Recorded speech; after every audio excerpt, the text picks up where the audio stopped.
Alhamdulillah, Alhamdulillahilladzi ja'ala syahra Ramadan Sayyidina syukur. Wassalatu wassalamu ala asrafil anbiya'i wal mursalin Sayyidina wa maulana Muhammadin wa ala alihi wa sahbihi ajma'in, amma ba'du. Yang terhormat kepada Bapak Ahmad SPD MMPD selaku Kepala Sekolah SMA Negeri 1 Kramat. Yang saya hormati pula kepada Bapak Wahyu Adi Primanto MPD selaku Guru Pendidikan Agama Islam. Dan tak ketinggalan pula teman-temanku yang baik hati dan suka berbagi. Amin Allahumma amin. Pertama-tama, marilah kita panjatkan puji syukur kehadirat Allah Subhanahu wa Ta'ala yang telah melimpahkan rahmat dan kasih sayangnya kepada kita semua. Sehingga alhamdulillah pada kesempatan ini kita masih dapat melaksanakan ibadah puasa di bulan suci Ramadan ini. Banyak saudara-saudara kita yang menginginkan Ramadan tahun ini, namun sudah dulu dipanggil oleh Allah Subhanahu wa Ta'ala. Untuk itu, marilah kita senantiasa mensyukuri atas segala nikmat yang telah diberikan oleh Allah Subhanahu wa Ta'ala.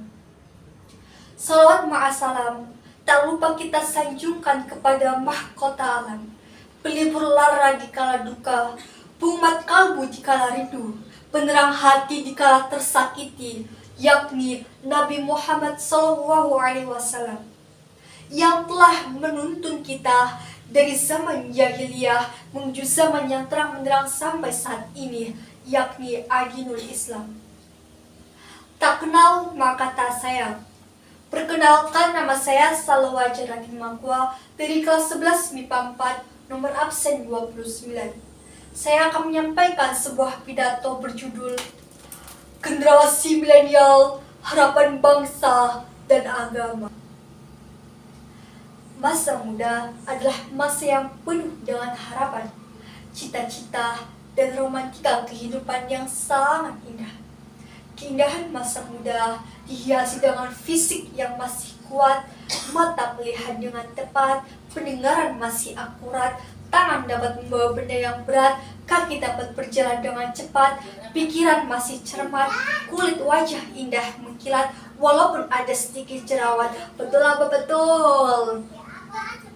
Maka gunakanlah, wahai pemuda, untuk senantiasa taat kepada Allah yang Maha Hebat.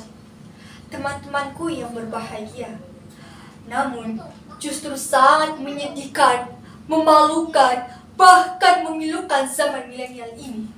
Tidak sedikit pemuda yang kaya raya, yang istilahnya HP-nya iPhone Boba, laptopnya Toshiba, mobilnya Avanza, sawahnya Lega, kontrakannya pun di mana-mana. Tetapi batinnya tersiksa, hatinya penuh dengan gegana karena terjerumus dalam jurang narkoba, terbujuk rayuan wanita penggoda, sehingga uangnya dibuang untuk hura-hura, menikmati keindahan dunia yang hanya sifatnya sementara. Apalagi ketika budaya barat mulai menjamur di tanah pertiwi, meracuni generasi muda saat ini.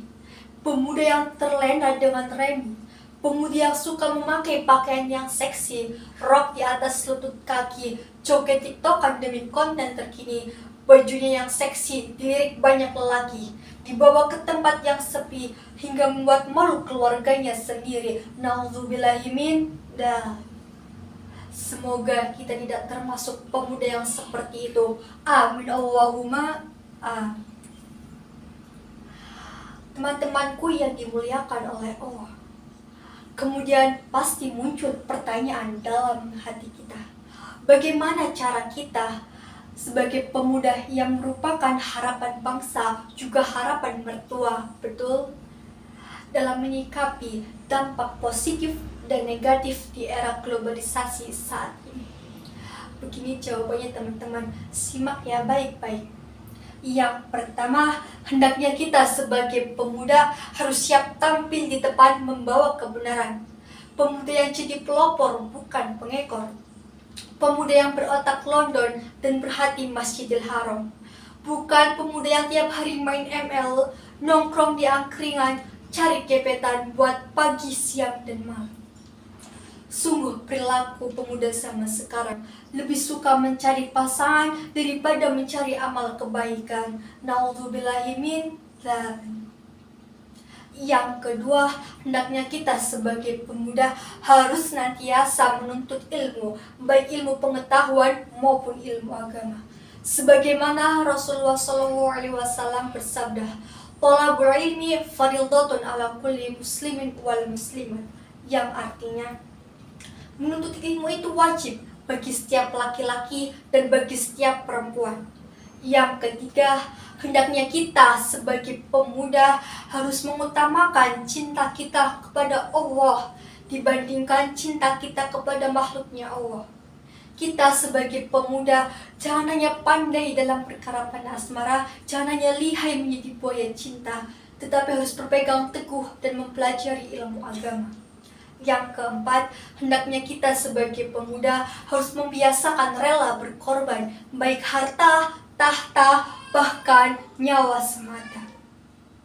Teman-temanku yang dirahmati oleh Allah, kebiasaan pemuda zaman sekarang, maca chatan WA, maca chatan IG, maca WP, maca novel wajam jaman, tapi maca Quran moto sepet koyo dilampan. Ninggalna salat wajib ora wedi, tapi kelawan sinyal 4G koyo ketekan malaikat curupati, betul? Berbeda jauh bukan dengan pemuda zaman dahulu yang dijelaskan dalam catatan sejarah bahwa Indonesia merdeka karena hasil cucuran keringat, linangan air mata, bahkan genangan darah para pahlawan yang mayoritas ketika itu generasi muda. Sehingga Insinyur Soekarno pernah mengatakan, "Beri aku 10 pemuda akan kuguncang dunia." Sehingga jelas peran pemuda sangat penting dalam maju mundurnya suatu negara. Untuk itu, marilah kita buka kembali lembaran sejarah zaman dahulu yang dimana para generasi Indonesia dapat menyatukan negara Indonesia yang telah terpecah belah karena penjajahan. Pada tanggal 28 Oktober 1928, melalui suatu konvensi, generasi Indonesia mengeluarkan sebuah tekad kebersamaan yang sering kita kenal dengan Sumpah Pemuda. Mereka berikrar, mereka berjanji dengan menyatakan satu nusa, satu bangsa, dan satu bahasa Indonesia. Dan berkat perjuangan mereka pun yang tidak sia-sia, dan tepatnya pada tanggal 17 Agustus 1945, Indonesia menyatakan kemerdekaannya. Untuk itu, kita sebagai pemuda harapan bangsa dan agama harus bisa mempertahankan negara kita, yakni negara Indonesia. Tuku kupat nang Gunung Batur. Gunung Batur kroso medeni, cekap semanten kula matur. Nyuwun ngapunten menawa dukani. NKRI harga mati. Cukup sekian dan terima kasih. Akhirul kalam. Wassalamualaikum warahmatullahi wabarakatuh.